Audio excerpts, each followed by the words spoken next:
Hi, everybody. Welcome to the Virtue Signal. I'm Bill Whittle here with my friend Alfonso Rachel, and you probably know the drill by now. So, not too long ago, we did a show on profanity and whether or not to use it in pop culture things and so on and so forth. It was an interesting discussion and very interesting comments about it, too. But I'm going to now pronounce what I think is the most obscene word in the English language. So those of you who may be, delicate might want to either turn the volume down or whatever. But for me, it is the most repulsive word because of the repulsiveness of both sides of this particular word. And that word is compliance. Way before the pandemic, especially here in California with its innumerable regulations and edicts and all of this, there would be the term, are you in compliance? Are you compliant? Are you compliant with OSHA standards? Are you compliant with all this stuff? Compliance. And to me, it is just such a disgusting word. And when I see what's happening in Australia, where they're taking people to concentration camps in the north of the country because they weren't vaccinated, because they didn't comply, I've got a real tough question for you. First of all, a couple questions. First of all, did you think that free people in Australia and America would be as eager to comply with this stuff as it seems that so many of them are? We'll start with that one, and then we'll walk around it after you're done. Yeah, compliance, man. It drives me nuts when people say, well, it's the law. Just because something is the law doesn't mean it's right. And by the way, it's not the law. The law is generated by Congress. Congress passes a bill, and it goes from the House to the Senate. Senate approves it. Reconciliation. The president signs it. This isn't even complying with laws. These aren't laws. These are edicts. These are dictates. They're executive orders. They're things like the health. The public health official has determined that you will stay in your house for the next 3 months. It's nothing legal about this law that people are complying with. Sure. But, as for some reason, with the left, they can make these informal things and they can call it whatever they want to. That's right. If they want to call it the law, it's the law. If they want to call it science, it's science. That's just the way it is. And this is their religion that we have to live by. Were you shocked at how willing so many supposedly free people are or were to comply with this kind of tyranny? No, I wasn't surprised because, hey, when this thing came out, when COVID came out, it wasn't even the virus I was worried about. I was worried about people's reaction to it. How are people going to respond to this? And, looking at, I myself examine this from scripture, and I'm going to say, okay, well, the Lord has already told us how this is going to do.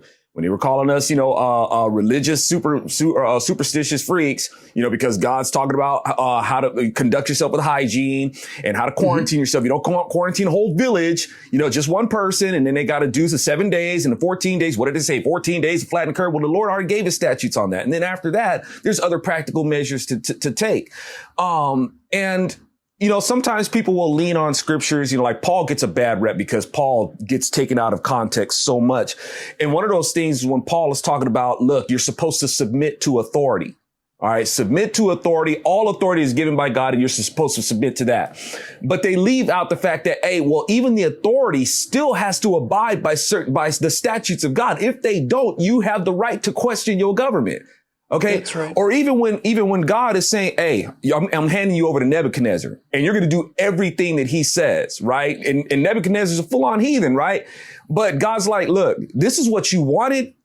And you know what? Dang what it, you got. this is what you're going to get. And overlooking that the name Nebuchadnezzar itself it's a picture of Christ. I just want to say this really quick in case anybody thinks that God just tells us to follow heathens. Like, no, there's a picture in there. Nebuchadnezzar, his name itself means protector of the consecrated crown. Listen to his name, Nebuchadnezzar, Nezer, as in Nazarene, as in Jesus of Nazareth. You're supposed to see that picture in there.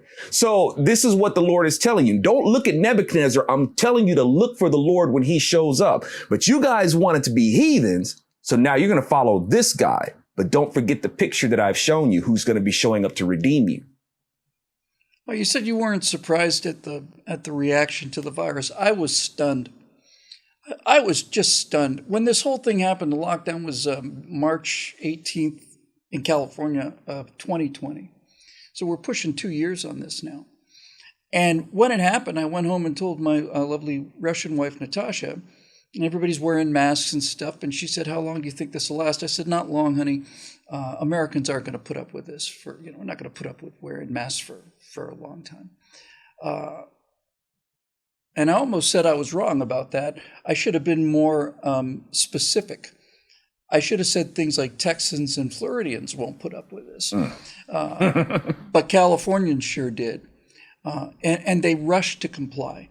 And when I look at Australia and the degree of open fascism that this people who I spent 4 months in Australia, I thought they were the most loose, friendly, don't give a damn about the rules, don't bother me with your regulations, mate, just kind of shove off.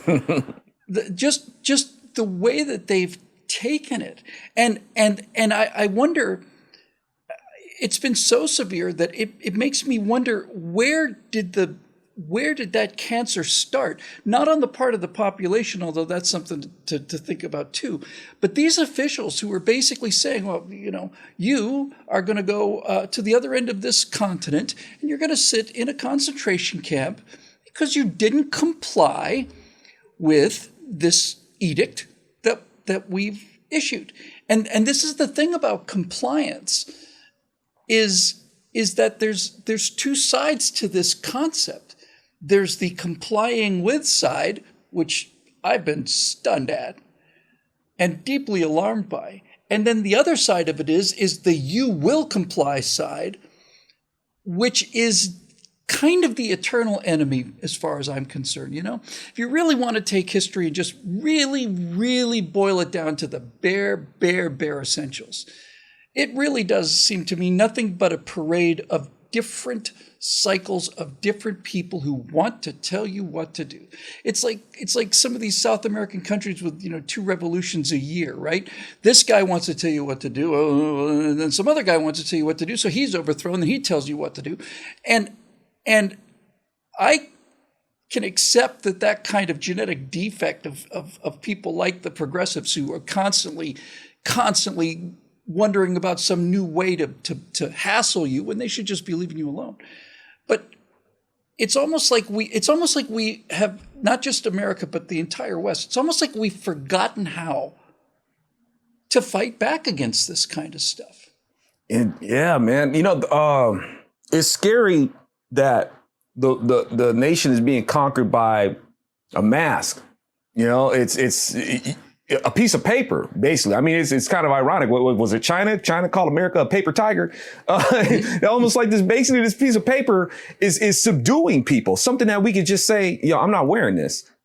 But for some reason, that's not happening. And there's been a lot of things set in play, man, to make this happen. The prejudice that, especially when it comes to the Democrats, waging this thing on the right, we're anti-science, we're racist and all that sort of stuff. And they've made these narratives stick. And you don't want to be like those racist anti-science people, do you? Well, wear your mask. So these people think that they're doing their civic duty. They're complicit with you. With it, as you've said, and they're wearing their mask, and they're basically the Pharisees of our day. And the Lord talks about these people. He's like, man, you guys are out there. You're putting on these self-righteous, sanctimonious shows of what it is that you're doing. You think that you're doing this public service, and you're just as religious as anybody else. And look what it cost.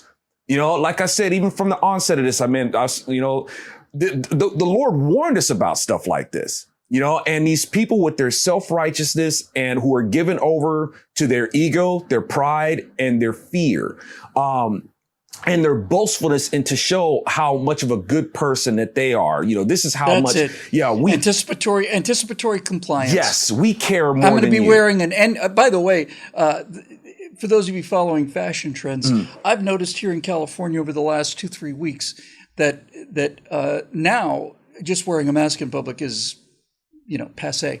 Now you've got to wear an N95 mask out in public. That's the way you know that the person is complying fully. I've got an N95 mask, which is even more, effective. And this rush to be the first in line where somebody tells you to stand in line. They don't have the power to tell you to stand in line. You're not going to like where that line goes if you were awake enough to, look at the last time people told people to stand in lines and all the rest of it. But it's like once again, it's like there's two Americas. There's the America that is like, tell me what to do. You don't have a right to teach my kids to hate me. They're my kids. You don't have a right to do this. You don't have a right to inject things against them. You don't have a right to do any of this stuff. So there's that America still there. But so much of the country has just lost that fundamental sense of independence and self-confidence and all the rest of it, and have been running to see who could be at the front of the compliance line. And I hadn't any idea that moral rot had spread to the degree that it had, but it has. Oh man, it's just another face of it. You had touched on it before, like when it comes to like peer pressure. This is just another form of peer pressure. And when somebody wants to do something, they don't want to be the only one, culpable with it. It's got to be like community culpability. You gonna join me in this, right? I don't want to be the only one who's doing something that, I don't know, you have to wonder, do they know that they're doing something wrong? Like it just raises the question of, when people are doing evil, do they really know? Is it that they intend No, they don't think they're doing anything right. wrong. The people that you see driving around in California with N95 masks in their car with the windows rolled up and nobody else in the car. Right. That's virtue signaling. Yes.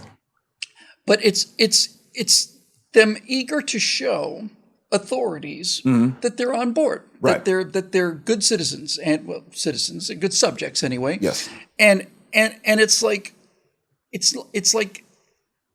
that foundational core of, and I'm not talking about knee-jerk rebellion, although I'd much rather have that than compliance. The inability of people to be able to ascertain whether or not this is something I should comply with on a moral basis. The ability to weigh these things, I mean, I comply with laws that say that you can't burn buildings down or murder people. I'm in full compliance when it comes to that kind of stuff because I'm capable of independently weighing these things and say, no, that is a great evil and prohibiting this is a good thing. But no one, well, not no one, but half the country at least seems utterly incapable of it. And the longer this thing goes on, so the more I realize that if a guy who was a doctor somebody said do this on CNN or ABC Evening News, a lot of people would do it. And when we were growing up, it's like, well, why are you can't do that. Why are you doing that? What's the matter with you? I told you not to do that. Well, George is doing it. Well, if George jumped off a cliff, would you jump off a cliff? How many times did we hear that growing up? And now it's like, it doesn't even enter people's heads to ask. George is just gone and he's forgotten. And I'm just still gobsmacked by it. Sure, and I guess that's like a different thing between what's foolish and what's evil. When a person doesn't make a consideration, hey, dude, are you sure you really want to do that? Maybe because it's just foolish, but the evil. I mean, even when I look at people wearing masks, it's like evil's a strong word, but to the attitude with it, though, as if they have this moral supremacy, and that's the thing about Democrats, man. It's like they have this, they've got this thing with supremacy. Right? Whether it's white supremacy, moral supremacy, it's like they don't stop. They're just a party of supremacy. And the thing about evil, man, it's not that there's no such thing as evil, but I don't know if there's a such thing as a person who doesn't think they're doing good. Like, I don't think people go out and say, man, I'm looking forward to doing some evil today. I just want to do some evil today. No, it's not that. They feel justified in the evil that they don't recognize the evil. I think I'm doing something good, whether this person deserves it or whether I deserve it or I deserve what somebody else has or whichever. I'm going to go and I'm going to do this. I'm going to transgress against somebody else, but I'm justified to do it. Yeah, that's just to run with what you're just saying. It's like, I don't consider people who wear masks and have 4 vaccination shots, I don't consider them evil at all. Right. The people who are telling them to do it, the people who are saying you will comply with this. Now, those people are, in fact, genuinely evil. But yet, no, the people who are complying because they think they're doing the right thing. And that's what's so alarming about it. That's what's so alarming about it. I mentioned this a moment ago, is that the ability to, as an individual person, make a moral judgment on something without being told what the right answer is. Right? It's really what it comes down to. It's like, we have all decided that this is what you should be doing, and so do that. And some of us say, well, now wait a minute. And others of us just say, okay, well, if that's what I'm supposed to do, then I'll go to the front of the line. I'll be showing everybody how down I am with complying with this mandate that has no legal standing. Even put that aside. No scientific standing. Put that aside. Just the willingness to do what other people tell you without the what I thought was a built-in American reaction. Who the hell are you? Piss off. It's quite shocking. And I think the only, I don't know what to do about it. Sure. Now, where do we draw that discernment from? But the thing is, now, even the authority, and I'm glad you made that clarification. Thank you, man. But even with the authority telling us that we have to do these mandates, even that are they thinking, in like Dr. Evil or something like that, we're going to make these people do this and make these people do that? Are they thinking, I've got an evil genius plan to do this to America? Or is it a factor of, no, America needs this? I'm justified to do this. The world. Thank you. Yes. The world deserves, or this needs to be. The ends justify the means and all that. Right. No, that's a great point, because it was something we learned in theater, strangely enough. And that is that, if you're going to play a villain, no villain ever wakes up and goes, I'm the villain, I'm going to go out and do something evil. Hitler never woke up and said, how can I become the most evil person in history today? What Hitler was doing, the horrible evil that he committed because he thought it was good for Germany. Yes. And so, yes, you're absolutely right. You can justify anything. But I am utterly convinced, especially in this particular cycle of tyranny that we find ourselves in, that the people who are doing the tyrannizing are people who have essentially no human connection to other people in the way that you and I understand the term. They're just workers, they're taxpayers, they're cogs, there are too many of them. We need to cull the herd a little bit. When they say things like that, and when you hear them talk about, well, we have to do things to reduce the population, the first thing I realize is, yeah, you may have one child or whatever, but you're not going to put your child in that line to reduce the population. It's going to be somebody else. You know what I mean? And this is, I think, the source of all of this tyranny throughout all of history is that the people who do the tyrannizing, the tyranny, are capable of doing it because there's something wrong with them, that they're missing the human connection to the people that they are enslaving. You ask yourself things like, well, would you have been opposed to slavery? Well, there's a financial reason to have slaves back in a cotton economy. But I asked myself, could I walk past somebody being whipped without doing something about it? And the answer is no, I couldn't walk past that. If I saw somebody whipping somebody else that they owned, I would have a major problem with that, and I wouldn't keep walking either. And so this is kind of the thing, right? It's like, is it the people that inflict these edicts and demand compliance don't see the people that they demand compliance from as people? And my entire concern in terms of bringing it up with this episode is there seem to be a lot fewer people than I thought who are willing to say, no, this is not something to comply with. This is something to resist. Yes. And even with Hitler, talking about just like you were, said about him thinking that he's doing a good thing. Hitler himself said, look, man, I'm doing the Lord's work. And funny enough, the Lord himself said there are going to be people who are going to be killing you. And they're going to say that they're doing it for me. Right. And this violates the commandment to not take the Lord's name in vain. So you're going to have these people who are thinking that they're doing a good thing. I mean, heck, man, even when people had slaves, they thought it was a good thing. Of course they did. They thought it's like this. They thought it was biblical. They thought that, right. Absolutely, yeah. And it's like biblical. Did you not read the part where the Lord says, if you kidnap a person and for your own pleasure or make a market of them, that is punishable by death? Did you not see what the Lord did to Egypt for enslaving the Hebrews? Did y'all miss that whole thing? Yeah, did you miss the whole thing? Yeah, it's like God's actually not on board with slavery, but this is an opportunity to kind of explain to people who say that Lincoln was okay with slavery and really didn't care about freeing the slaves. When it comes to and just like you said, it's like, look, man, I'm not down with like people like whipping slaves and all this sort of stuff, and slavery was what it was. This is where Lincoln was coming from with that before people just think that Lincoln was saying slavery is what it is. One of the first political statements Lincoln made was, look, man, the first chance I get, I'm going to hit slavery and I'm going to hit it hard.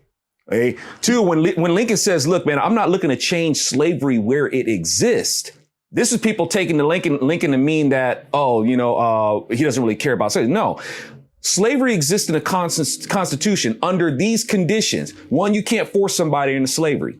It has to be by due process of law. If a person commits a crime, you can subject that person to forced labor. But you can't just snatch somebody up. Hey, you've committed the crime of being black and I'm going to make you my slave. You can't do that. I'll go to war with you for that. But if a person is a bond servant, if they got a debt to pay, or if they have been charged with a crime. Indentured servitude and things like that. That's when you can have slavery. That's when a person can be subject to forced labor. That's why Lincoln said, where it exists, no, I'm not going to mess with that. But if you're forcing somebody into slavery, we're going to go to war. Well, that's ultimately it, isn't it? I guess that's the ultimate form of compliance is being an actual slave. Nice. Yes. No, it is because you don't have any choice. And in the case of actual slaves, the reason that slaves complied is because there were men on horses with guns and whips and all of this stuff. And this is perhaps the best way to close this episode. Who is forcing us to comply? Who's the guy on the horse with the whip and the gun that's making us do these things? There isn't one. There isn't one. We are prisoners in a cage with a door that is not locked. And that is the absolute epitaph for our times. That's what's going on right now. Heavy. So a year ago, a bunch of people joined and became members of BillWhittle.com, allowed us to bring Alfonso, Rachel, and do some other things and stuff. Zoe and I have been working. I know we've been teasing this forever, and I was actually hoping to do this quite a while ago, but got knocked back with COVID. But Zoe and I have been working on something that we think is really impressive, and we're going to release it next week, and we hope you think it'll be impressive too. So there's your little tease. Thanks very much for joining us on behalf of my friend Alfonso Rachel, who's now in a free country. It's a pleasure. This is episode 100 of The Virtue Signal. 100 episodes made possible by those of you who stepped up, and we're both very, very grateful for it. So until next time, I'm Bill. That's Alfonso. We'll see you on The Virtue Signal.